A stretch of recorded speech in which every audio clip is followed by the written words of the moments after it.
Magandang araw sa ating lahat mga idol. Panibagong araw, panibagong pamamana na naman tayo. Bali muli tayong dumayo sa Barangay Kanhaway, papuntang Barangay Bugas. Muli nating banilikan yung mga bahura at biak na tinuro sa atin ni Idol John. At ito yung mga nahuli natin sa mga biak at bahura na pinuntahan natin. At naka-unlock na naman tayo ng panibagong isda. Nakahuli tayo ng malaking mamurinay or muri snapper.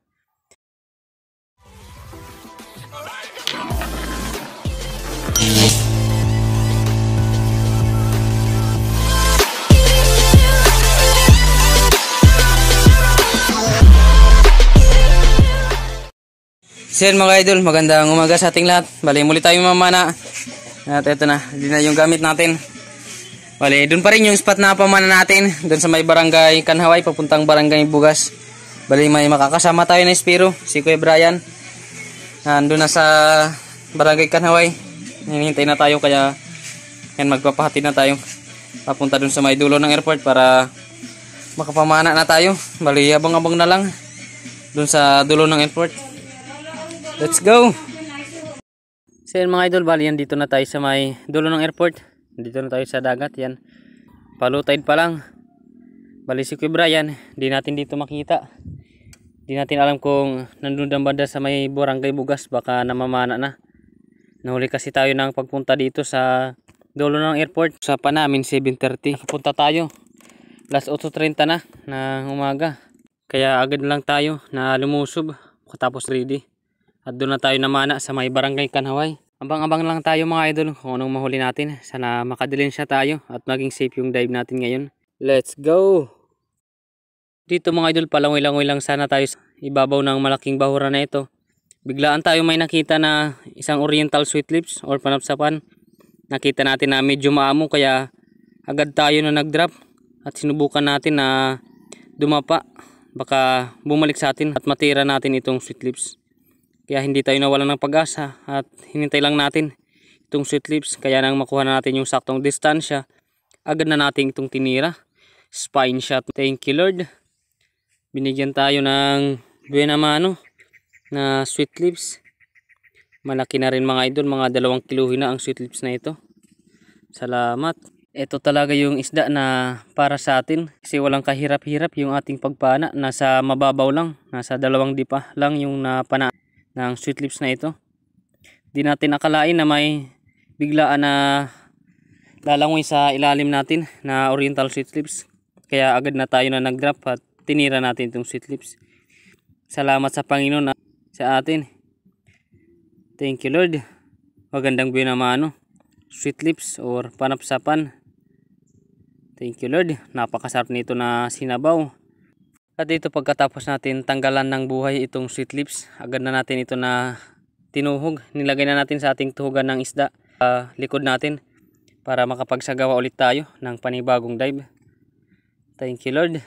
Sabihin naman ng blessing, oriental sweet lips. Salamat. Sa dive natin ito mga idol, susubukan natin na silipin ang malaking biyak na ito. Magandang klase kasi ang biyak na ito at nagbabaka sakali tayo na ng magandang klaseng isda at makapana tayo.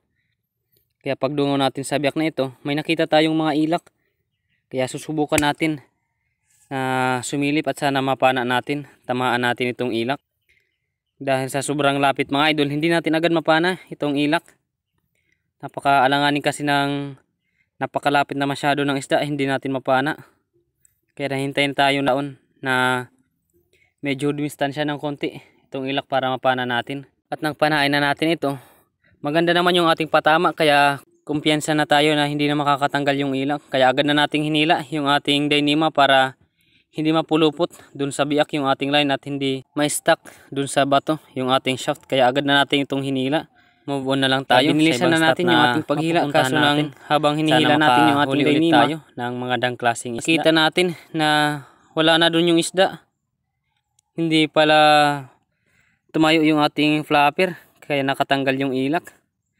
Sa dive natin ito mga idol, nandito na tayo sa ito yung bahura na tinuturo sa atin na Idol John na madalas daw niya mapanaan ng red snapper or tingarag. Kaya dito pagdungaw natin, nakakita agad tayo ng isang grupo ng napakaraming pili na tayo ng isa. Yan na makapili na tayo ng isa, agad na natin ito na tinira. Thank you Lord at tinamaan natin. Pasensya natin hindi medyo makita dun sa biak.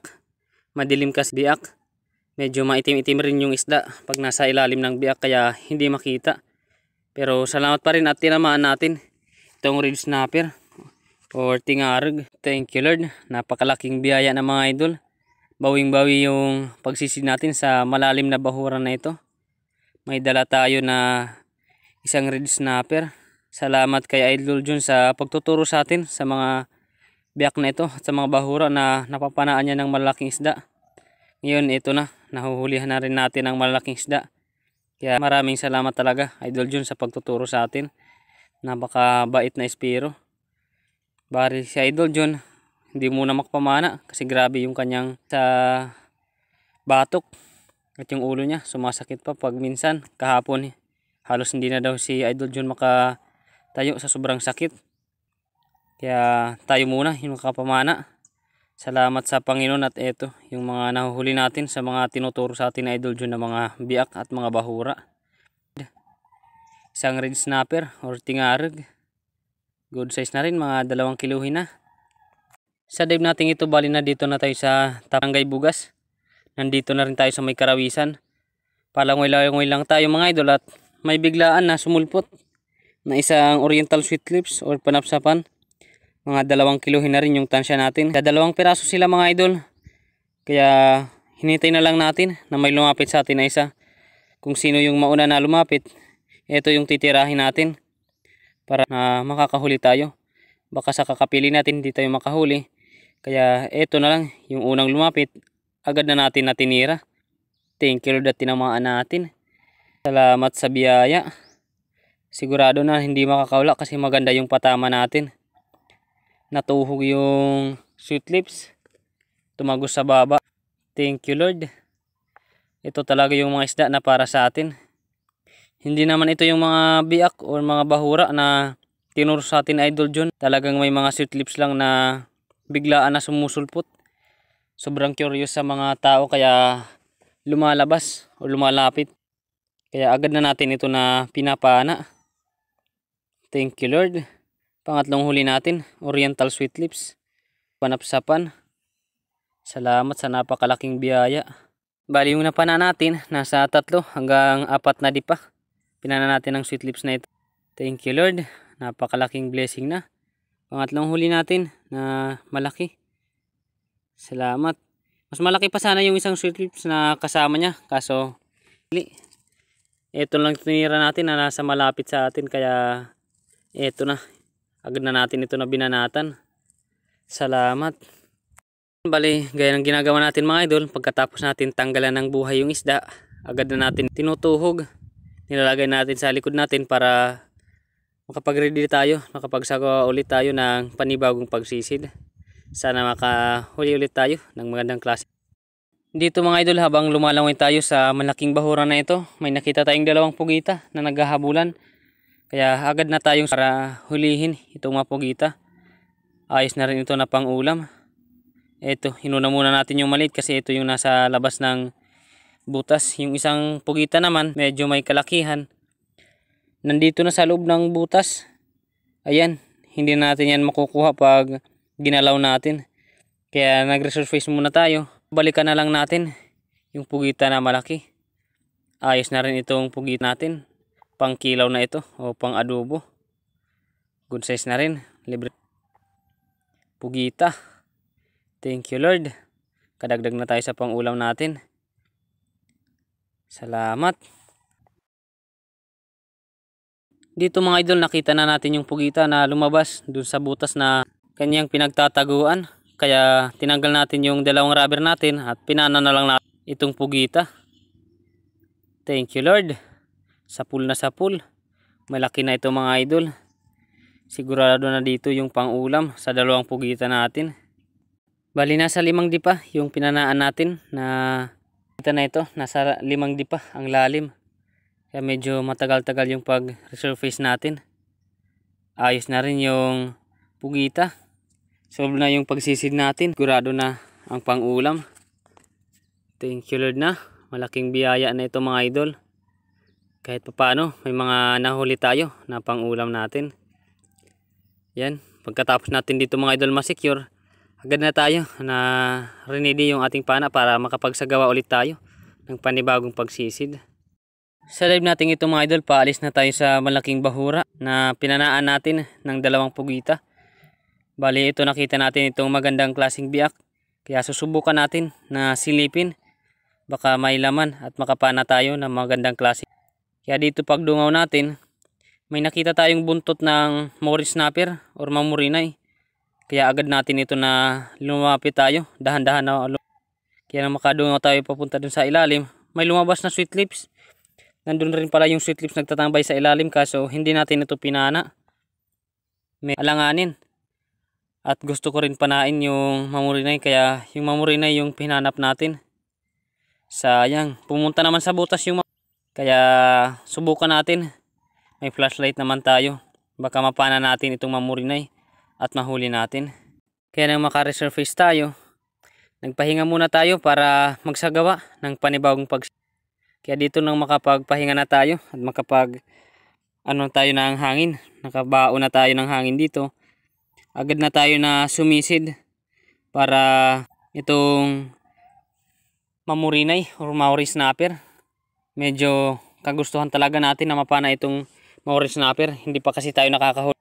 Kaya sinubukan natin na hanapin sa butas na kanyang pinasukan. Kaya dito nang nagbiak, wala tayong makita. Pero hindi tayo sumuko kasi malit lang naman itong biak na ito na pinasukan ng mamurinay. Kaya nang mag-flashlight tayo dito sa itaas ng butas na ito, nakita natin yung mamurinay. Kaya agad na natin ito na hanapan, nagpagkakataon na mapana. Kaya agad natin ito pinana nang makita. Sigurado na yung patama natin at napakalapit ng pagpana. Kaya nag-resurface muna tayo para makapag-ipon ulit. At babalikan na lang natin itong mamurinay natin na pana. Salamat at tinamaan natin. At makapagpahinga na tayo mga idol, agad na natin ito na binalikan. Yung biyak na napanaan natin. Kaya nang tingnan natin ito sa spot na napanaan natin, grabe. Parang nawalan tayo ng pag-asa na hindi na natin makukuha yung ating shaft. Halos makain na ng biyak yung ating shaft. Pero sinubukan pa rin natin ito na hilain. Kaya nang hilain natin, nahila natin ng konti. Kaya tinali muna natin ito sa bat para kahit tumakbo yung mamurinay, hindi ito agad na makakatakas. At nang mag-resurface na tayo mga idol, dito na natin naramdaman yung sobrang pagod ng katawan natin. Parang namuti bigla yung pagtingin sa paligid at kung nanginig yung ating katawan. Kaya medyo kinakabahan na tayo. Baka pati buhay natin mapahamak. Kaya tinanggal ko na yung ating tuhugan or ayugan na nasa likod natin na mga isda. Pati yung ating weight belt, tinanggal ko na rin para hindi tayo mahirapan sa pag-resurface. At iwas din tayo sa pagsabit sa mga corals na nasa paligid ng biyak na ito. Kaya habang binabalik-balikan natin itong biyak na ito, hinihila-hila natin para dahan-dahan na itong mga sinasabitan ng mamurinay. Kaya dito, flashlight muna tayo sa mga pwede natin na palusutan ng ating isda na pinana ng ating shaft. Kaso isa lang yung pwede na lusutan ng isda. Kaya nag-resurface na lang tayo at nagsagawa lang ulit tayo ng panibagong pagsisid para i-recover yung ating shaft at yung ating pinana. Mapapansin natin mga idol, wala na tayo ditong tsinelas. Nilagay na natin sa ating Dyneema. Tinali natin yung ating Dyneema para straight lang yung pagkaano ng Dyneema natin, hindi tayo mapuluputan. Iwas rin sa disgrasya mga idol. Kaya nang hilain natin yung ating shaft, agad na lumangoy itong mamurinay at talagang na pumasok pa dun sa butas. Kaya napag-isipan natin na dukutin lang natin ito sa ilalim na butas. Kaya medyo kinakapos na rin. Nag-resurface na lang tayo para iwas disgrasya. Medyo sobrang pagod na rin natin dito at wala tayong kasama. Kaya iingat tayo mga idol. Wag natin itong gagayahin pag wala pa tayong experience sa mga ganitong biak at wala tayong kasama. Pero tayo may man tayo sa mga ganito. Kaya sinubukan natin. Basta doble-doble lang talaga ang pag-iingat pag pumapasok tayo sa mga ganitong klaseng biak. Dito ko na talaga mga idol naramdaman yung sobrang pagod. Kasi hindi lang tayo nakasampung beses na sumisid. Kaya dito, eto na. Hindi na natin nabidyon hanggang sa mapunta sa gilid ng butas itong mamurinay. Pero salamat sa Panginoon at eto na. Natanggal na natin dun sa butas. Thank you Lord. Sa sobrang kagustuhan natin na makahuli nitong mamurinay. Kahit mahirap talaga. Pinana natin. Thank you Lord. Sobrang saya natin dito. Kung hindi lang bingi yung ating camera, talagang maririnig natin yung pagsisigaw ko. At Panginoon na binigyan tayo ng ganitong klaseng isda at ginabayan tayo sa pagtanggal dun sa biak. Salamat sa Panginoon. Napakalaking biyaya mga idol. Bali medyo hapon na rin at napakatagal natin dito. 1 oras tayo mahigit na pabalik-balik ng pagsisid dito sa biak para makuha lang itong ating shaft at thank you Lord. Tumalgal kasi yung ating pagsisid. Yan, may kawil pa sa ang mamurinay. Daming beses kasi tayo na sumisid. Makapagpahinga tayo ng matagal. Dito binitiwan muna natin yung ating mamurinay ng buhay. Kinuha na natin ng buhay yung itong mamurinay. Kinuha na natin yung ating weight belt na ating binitawan. Tinanggal natin to kanina kasi nahihirapan na tayo ng partial phase na tayo. Pati yung ating isda tinanggal na natin.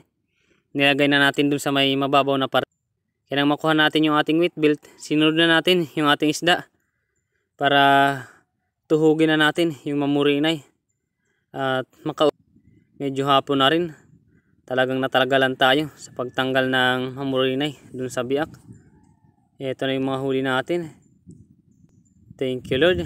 Napakalaking biyaya mga idol. Pagkatapos na natin mga idol itali yung ating gun ng isda sa bewang natin, agad na natin ito na kinuha itong mamurinay na ating napana para tuhugin na rin natin. At palangoy dun sa akyata namin ni Idol John. Salamat sa Panginoon at binigyan tayo ng malalaking isda sa pagdayo natin.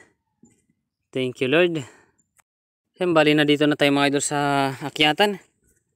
Ayan, paahon na rin tayo. Medyo hapon na rin. Sabi, sobrang tagal natin dun sa mamurinay.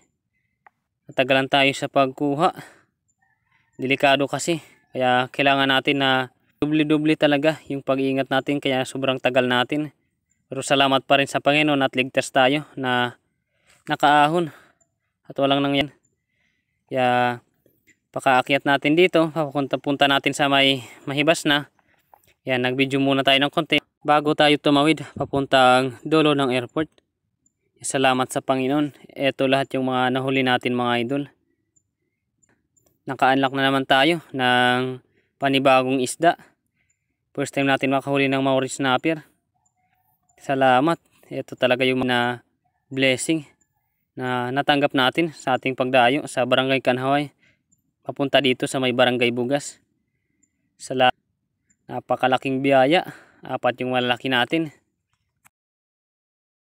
At dito mga idol, patawid na tayo nang may makita tayong isang grupo ng mga batog o tawag namin dito, lusod. Size na rin ito na pangdagdag sa pangulam natin kaya pumitas tayo ng isa. Pumili tayo ng good size na pwede. Kaya makapili na tayo. Agad na natin ito natinira. Salamat at tinamaan. Thank you Lord. Ayos na rin ito na pangdagdag sa huli natin. Ayan, good size na yan mga idol na pang ayos na rin na pang ulam. Spine shot natin. Thank you Lord. Ayos na. Bali dito mga idol, nakatawid na tayo. At ito na, tinanggal na natin yung ating mga isda dito sa bewang natin at yung ating kapay. Ito lahat yung mga nahuli natin. Nakahuli tapat ng 2 piraso. Isang tanhok at isang lusod or batog.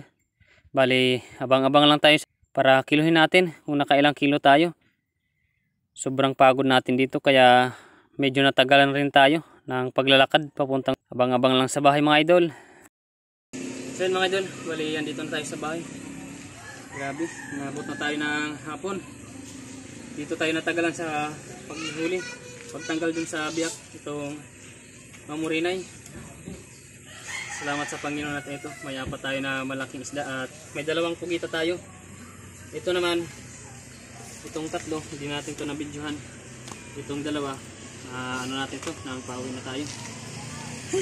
Salamat sa Panginoon. Bali, kilhin natin ito kasi bibilhin na ano rin nato. Yan, 2 kilo. Sarap rin 2 kilo. Itong baby snapper natin at itong halatan. Yan, kaspitan naman ito. Ito naman sweet mix.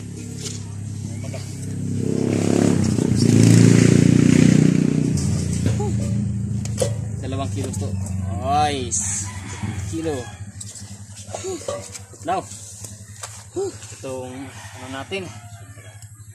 First time natin makuli nitong mamurinay. 2 kilo to. Marami. Yan, 2 kilo at kalahati. Bali samahin na natin to. Oh. Sama natin to para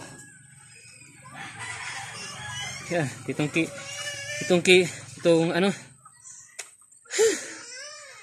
yun ang kaluwas. Ito na kilo, itong isda natin. Okay.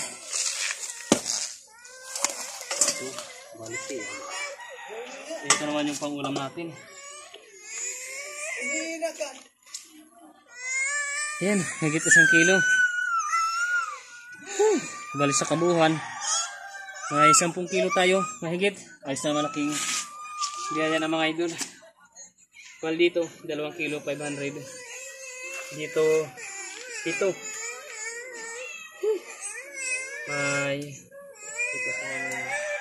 may 1,750 tayo. Dito na kikitain sa tatlong ito. Dito naman 500. Bali sa kabuuan may 2,250 tayo na kikitain. Ayos na, napakalaking biyaya na mga idol para sa pang-araw-araw natin na pangailangan. Grabe, nakapagod. Salamat sa Panginoon natin. Yan, naka-unlock na naman tayo ng panibagong isda. Mauri snapper. Thank you Lord. So yun mga idol, bali yung shoutout natin sa next episode na lang. Pasensya na mga idol. Bali, abang-abang lang tayo sa susunod na adventure natin ng pamamana. Maraming salamat na lang mga idol sa inyong lahat sa walang sawang pagsuporta, pagsubay ating channel. Kaya abang-abang lang tayo mga idol sa next episode ng ating pamamana. Maraming salamat sa inyo mga idol. Bye bye!